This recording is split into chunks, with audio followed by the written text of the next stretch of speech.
Have you ever stopped and wondered if maybe the real secrets to lasting wealth, the kind that builds over generations, aren't hidden in some crazy new algorithm or, Wall Street gossip? Yeah, what if they're actually ancient, Yeah, like thousands of years old? exactly. It's a pretty wild thought, isn't it? And that's kind of the journey we're going on in this deep dive. hmm Today we're looking at a book that seems really simple on the surface, but it's incredibly powerful. The Richest Man in Babylon by George S. Clason. Right, published way back in 1926. And it's not your typical finance book, is it? It's all these stories, these parables. Yeah, set in ancient Babylon. They call it the cradle of wealth, apparently. So, our mission today is basically to pull out those timeless ideas about money, the real basics: saving, investing smartly, staying out of debt, always learning more. Things this book teaches through these compelling little stories. And what's really fascinating, I think, is how these ideas aren't just old. They predate, modern economics entirely. That's a great point.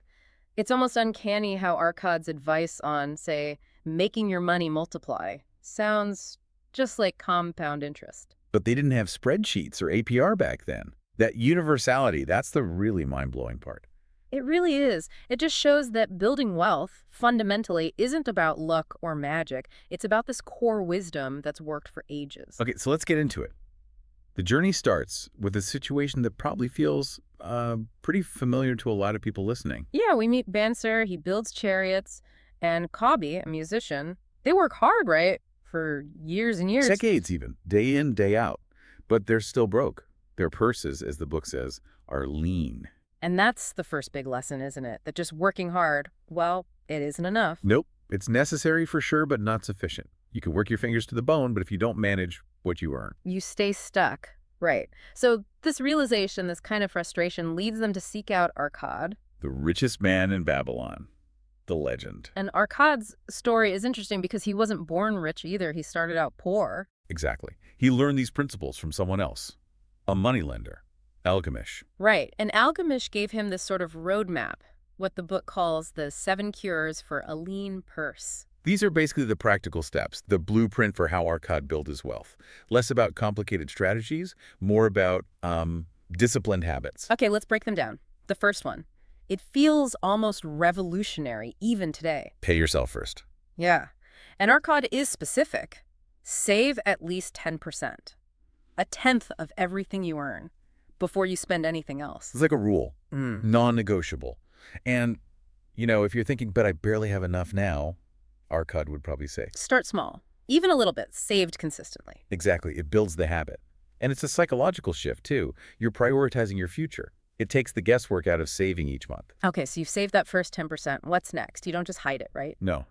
The second cure is control your expenses. Ah, budgeting. Even in ancient Babylon, you have to know the difference between what you need and what you just want. Spot on. It's about being mindful of where the money goes.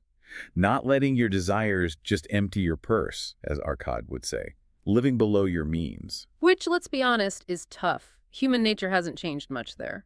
True. But it's crucial. Then, number 3, make your money multiply. This is the investing part. Put those savings to work so they grow. Right. Make your money your servant, earning more money for you. It's the ancient take on compound growth. But, and this is a big but, Arcad immediately follows with cure number 4. Protect your capital. Crucial. Be careful where you put that money. Avoid those get-rich-quick things. Don't invest in stuff you don't understand. Basically, don't lose your savings chasing some crazy return. Only invest where your principal, your original savings, is safe. Makes sense. Then number 5 is interesting. Own your own home. Why was that so important back then, and why is it still relevant? Well, it's about security, right? Reducing your living costs long-term because you're not paying rent. And building equity. It's a solid asset. Okay. And number 6, looking further ahead. Secure a future income. This is about planning for the long haul. Retirement, basically.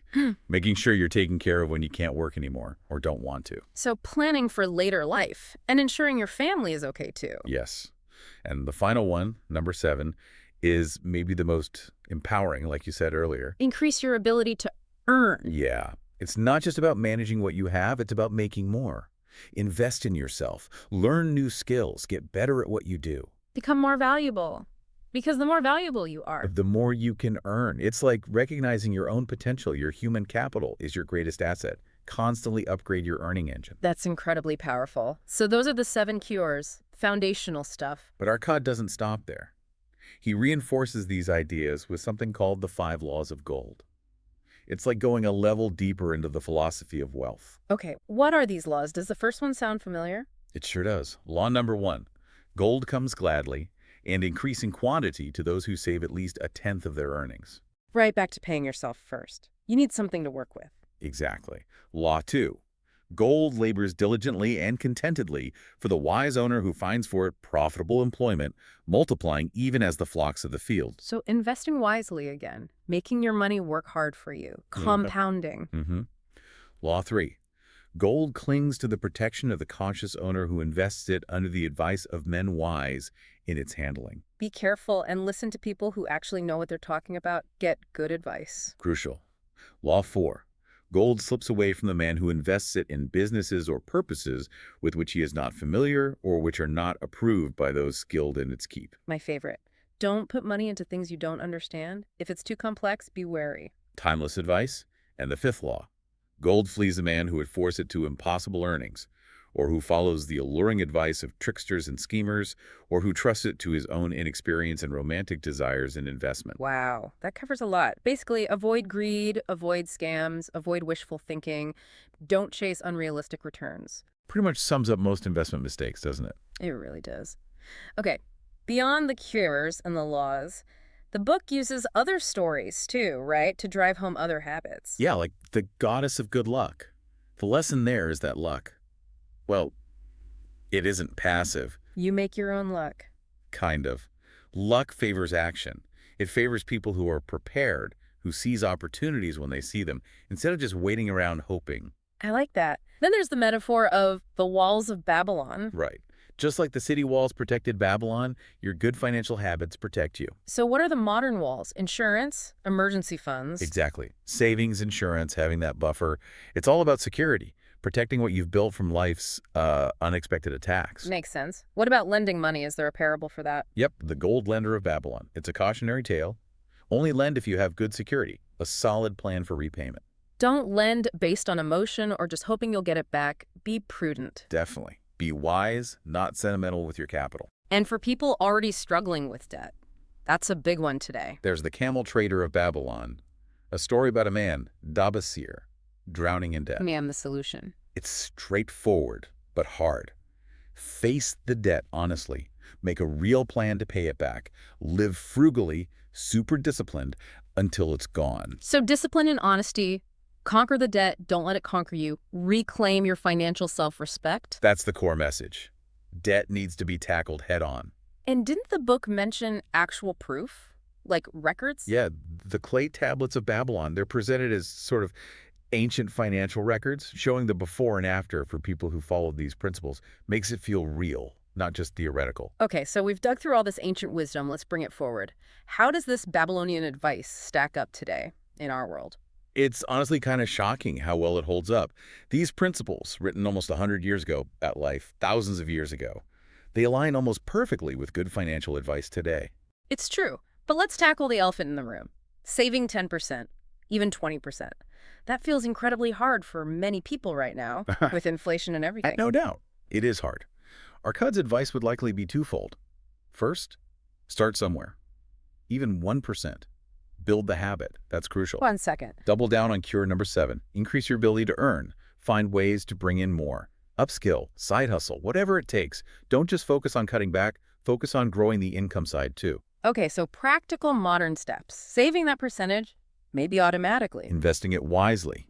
Like you mentioned earlier, maybe in broad things like index funds for many people. You're not trying to find the one magic stock. You're diversifying. That's protecting your capital, Babylonian style. And definitely avoiding high-interest consumer debt. Credit cards, payday loans. That stuff drains your purse fast. Absolutely. Keep learning, keep improving your skills to boost your earnings. Plan for retirement, your 401k, IRA, whatever applies to you. Build those emergency funds, get the right insurance. Basically, build your own strong walls. Exactly. So if we boil it all down, the big takeaways from this deep dive, what are they? Well, first, wealth isn't built overnight. It's slow and steady. Patience is key. Second, saving first, paying yourself first, that's the absolute foundation, non-negotiable. Third, Invest, but be cautious. Avoid greed, avoid scams, understand where your money is going. Fourth, your knowledge and your discipline. They're actually more valuable than the money itself in the long run. Because that's what lets you build and keep wealth. Fifth, security matters. Insurance, emergency funds, retirement planning. Those walls are essential. And finally, you have to act. Take action.